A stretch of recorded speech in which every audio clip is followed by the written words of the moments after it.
Yo, what's up? It's movie guy Carter here. I don't know. I just see a lot of movie channels with like movie man this guy 116 a bunch of numbers.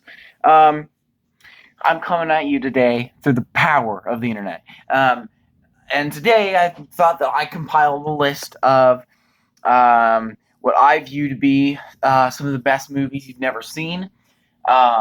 Because I am basically rebranding my channel to Movies and Cinema Talk because I talk about cinema way too much. So I decided, you know what? I'm just going to start making videos about movies because I annoy the crap out of people about movie talk. So there's no number. I don't know how many. Oh, that's six. Okay. Well, I just compiled a list of some of the most uh, underrated movies that most people have not seen. So let's just get into it. They're not. Most of them are actually comedies, but you get the gist. All right. So to start this off, Eternal Sunshine of the Spotless Mind. I actually just recently watched this, and it's really good. Actually, this is. I'm not huge. I'm not big on Jim Carrey, but this is actually one of the Jim Carrey movies that I really liked. It's really good. He does a very good. It's very weird. It's a very weird film, but it's very well acted, and it's the best acting I've seen from Jim Carrey. Honestly, I don't normally love his over the top, but I do like this. I think he actually did stellar job in this one. Um, this one, the people that have seen it, I think, like it a lot. But there's not a lot of people. They had it on Netflix for a while. 50-50. People who've watched this do really like it, I think. But people who haven't need to watch it. It's really good. It's advertised as a comedy drama, but I don't know, man. Yeah, make your own decisions. I don't really think there's that much comedy in it. I just think it's a really good film about this guy who gets cancer and has a 50-50 chance of living. It's really good, and I actually think that most people would like it. It's just an easy story to tell about a guy who gets cancer, and it's just really well done. And actually, this is probably the best acting I've seen from Seth Rogen.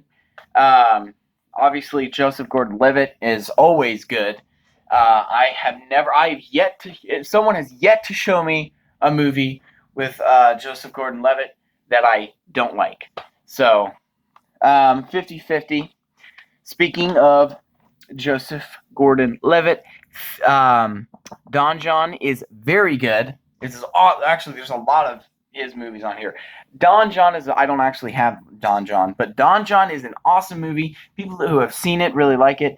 It's basically just this guy who's addicted to porn and masturbation and stuff, and it's a romance film with him and how it affects the thing, that affects the relationship.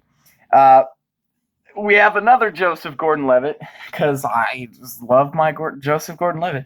Um, I think I'm saying his name wrong. I'm not gonna lie. Someone correct me, please. I want to be corrected. 500 Days of Summer. All right.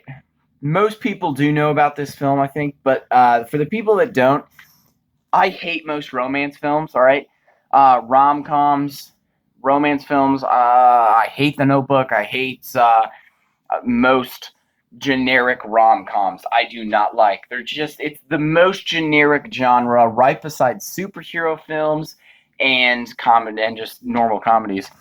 But I do like this film. This is the best, hands down, pants down, dude, the best romance film I've ever watched. 500 Days of Summer is awesome, and I actually think that it doesn't get a lot of credit. It doesn't get the credit that it deserves for being such a unique and just well done romance film. It also has Zoe I don't know how to say her last name.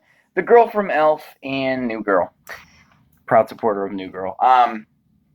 So yeah, it's really good, and it's just an easy tale of a loving relationship that goes bad because the guy makes it out to be something insane. That's really good, and it's very poetic. I really like it. Okay, this people that know about this do like it, but there's just for Quentin Tarantino. Ever heard of the guy? Yeah. His first film, Reservoir Dogs, does not get a lot of attention at all. When you tell someone about Quentin Tarantino, it's one of those things where like everyone's heard the name Quentin Tarantino, but the most anyone's ever watched of it is like a part of Pulp Fiction or like Django or Inglourious Basterds. I will tell you right off the bat, those are all good movies. Inglourious Basterds is the best out of any of those. I love Inglourious Basterds, but Reservoir Dogs takes the cake for me for the best Tarantino film. This is his first film, and it is I think it's awesome. It's so simple, so down to earth. It's like Pulp Fiction, just even more down to earth. Basically, just this movie about a simple heist that goes wrong. It's jewelry store robbery that goes wrong, and it's easy. It's easy. It's an easy tale to tell. It's done really well. Best cinematography by far that Tarantino has ever done, and it was only a budget of $1 million, which is insane. It just proves that you do not have to have a very high quality camera to have good cinematography. You don't. This was filmed with not a bad camera, but it just was not that insane. They did not spend that much money on the actual cameras and stuff. It was more about the shots and the creativeness of the shots. So 10 out of 10. I totally recommend that you guys watch this movie. This is one of my favorite movies ever. So I'm just saying. All right, next up, this is one that actually a lot of people really have not heard about. All the ones that I just listed, aside from Eternal Sunshine of the Spotless Mind, this one, seriously, nobody has heard of. That would be Super 2010. This is directed by James Gunn, the director of Guardians of the Galaxy, and Brightburn. But no one has heard of it, which is kind of surprising because it has Rainn Wilson and it has Ellen Page and it has Kevin Bacon in it too, and Nathan Fillion, which is kind of insane. And no one has heard of it, which is kind of insane. But this is basically this. It's basically this guy just is kind of it's kick-A. But a little weirder, I guess. People that liked Kick-A might not like this film, but it's a disturbing and gory film. It's very stylized, but I think it's really good. And I think that they did an awesome job on it. So basically, it's the best acting I've ever seen from Rainn Wilson. So, and here's my last one that I'm gonna put on here. So that was actually 7, but there was no count or anything. And most people have seen this movie, but there are a surprising amount of people that I've talked to that don't know what this movie is. So I don't know if this is known or not that well, but Harold and Kumar Go to White Castle, dude. This is actually one of the most underrated. If people have seen it, it's at least one of the most underrated, overlooked comedies ever. A lot of people will put Ted or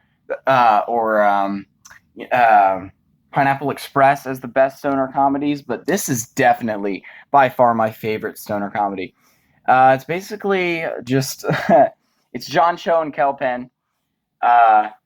Basically, these two guys just get stoned and decide to go to White Castle, and it's the best. It's the best. It's the best comedy movie. I don't know what it is about this movie. I think everyone just kind of has that one comedy movie that they always go back to. this will always be the comedy movie that I go back to. Like, I smile every single time I watch this. Like, I can't not love it. I love Harold and Kumar. So Harold and Kumar Go to White Castle, definitely the best. And also hashtag just to the directors, to the creators of Harold and Kumar, please make another one. Make a fourth Harold and Kumar, because they have three. The second one is okay. The third one I actually really enjoyed. I want another one. I want these characters to come back. John Cho and Kal Penn do such a good. They have such good chemistry. It's awesome. I love it. I want them to bring it back. If they don't, I'm going to kill myself. So to the creators of Harold and Kumar, please bring it back, because I want it. I want another Harold and Kumar. A lot of people look down on it because of it's like mainstream stoners, but like, it's funny, okay? Appreciate the fact that it's good stuff. Well, this is done, so thanks for watching. Bye.